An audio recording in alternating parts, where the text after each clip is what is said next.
The global debt crisis. Is the world on the brink of collapse? Staggering debt levels are endangering financial stability across countries, making the global debt crisis one of the most urgent economic issues of our time. There is a significant chance of widespread debt hardship as nations struggle with growing interest rates, economic stagnation, and the effects of the COVID-19 pandemic. A further economic collapse and the viability of the current budgetary measures are seriously called into doubt by this circumstance. Here are 7 key points that illustrate the severity of the crisis and its implications for the future. Number 7. Escalating global debt levels.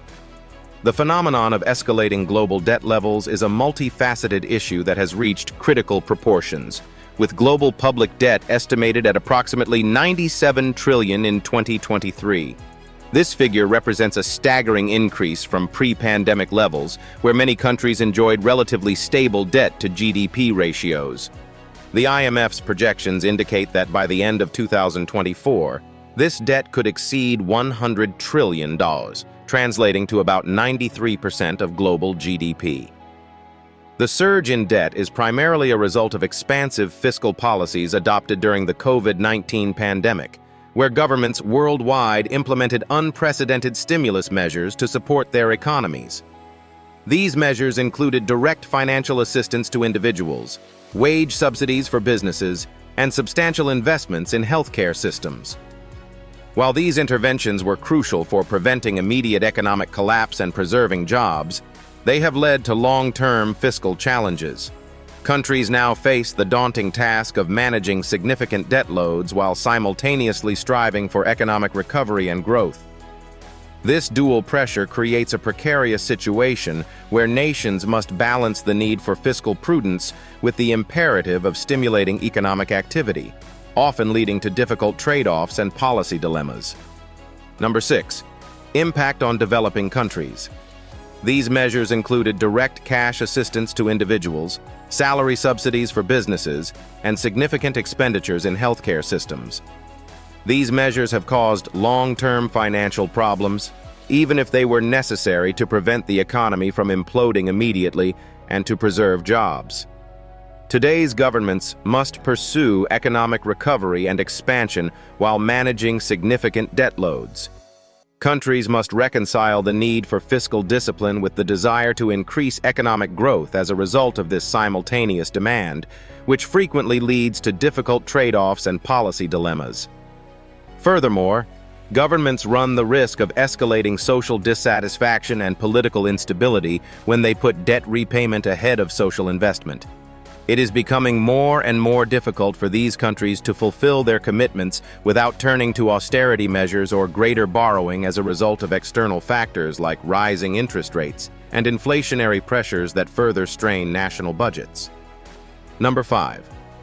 Rising risk of defaults. As many nations struggle with unmanageable debt levels made worse by foreign shocks and internal fiscal mismanagement, the growing likelihood of sovereign defaults is a serious worry.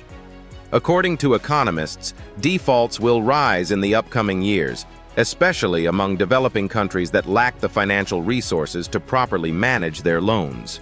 As warning examples, consider Sri Lanka and Lebanon, both of which have fallen behind on their debts as a result of a combination of heavy debt loads, dwindling incomes, and outside forces including rising commodity prices and unstable geopolitical conditions. The consequences of defaults can be severe. They not only lead to immediate financial distress, but also trigger a loss of investor confidence that can result in increased borrowing costs and diminished access to international capital markets. Moreover, when countries default on their debts, it can lead to social unrest as citizens react to austerity measures imposed by governments attempting to stabilize their finances. The potential for widespread defaults poses significant risks not only for the affected countries, but also for the global financial system, as interconnectedness among economies means that crises can quickly spread across borders. Number 4. Vulnerabilities from external shocks. Numerous external shocks that have revealed weaknesses in national economies and brought attention to the interdependence of global financial systems have exacerbated the current global debt crisis.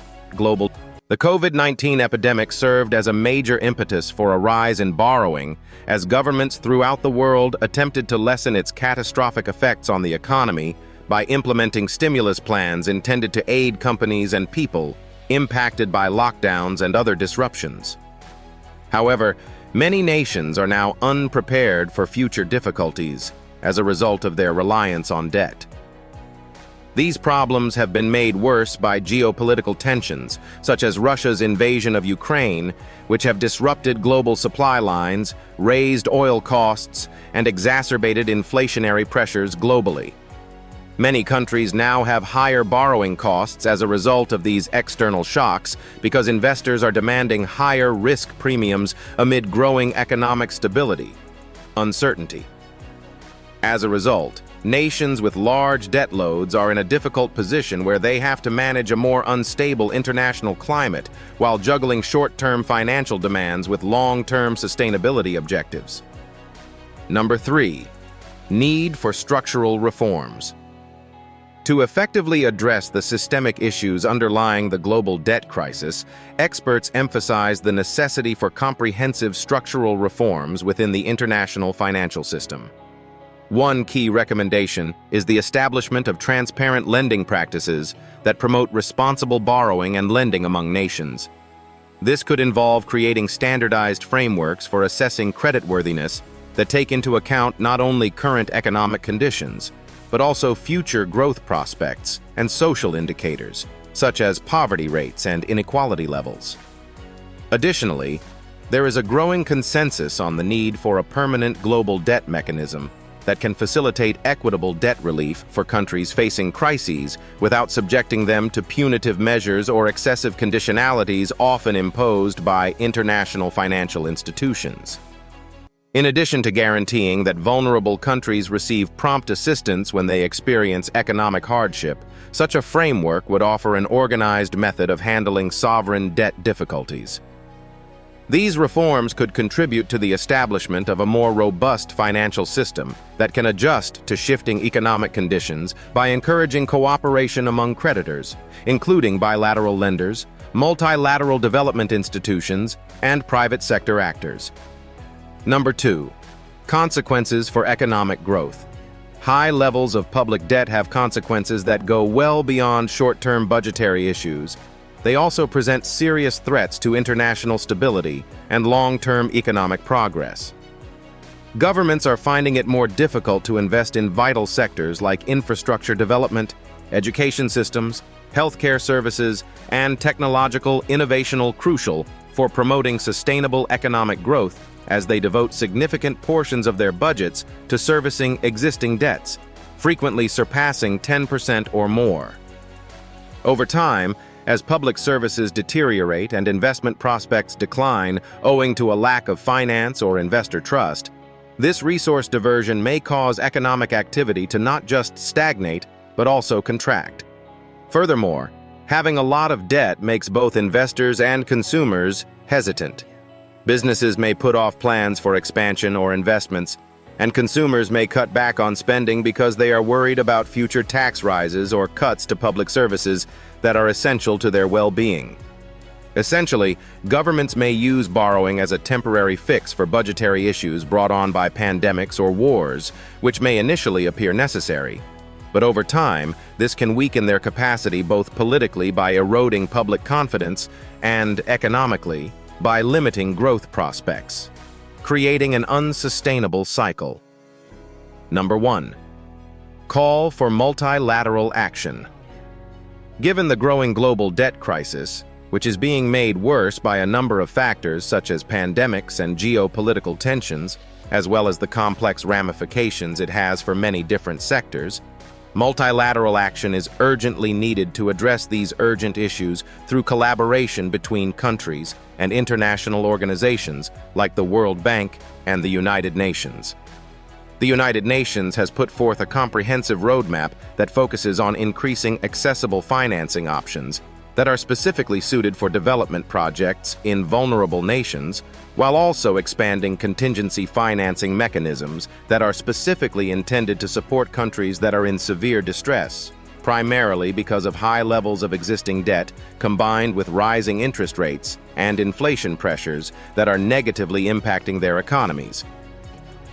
By guaranteeing that nations have access to the resources required to accomplish sustainable development programs aimed at raising living standards and the general quality of life for their population, such initiatives would not only offer immediate relief but also promote long-term stability. This approach aims to create a more stable environment capable of mitigating the risks associated with high levels of public debt, while promoting equitable growth across all participating nations, paving the way for a brighter future free from burdensome obligations brought on by excessive borrowing. It does this by encouraging international cooperation among governments, financial institutions, and development organizations. Working together to address these problems will be crucial to creating a more resilient future and enabling countries to recover and prosper in a world that is becoming more interconnected by the day. If you liked our video, please hit the like button and subscribe to our YouTube channel.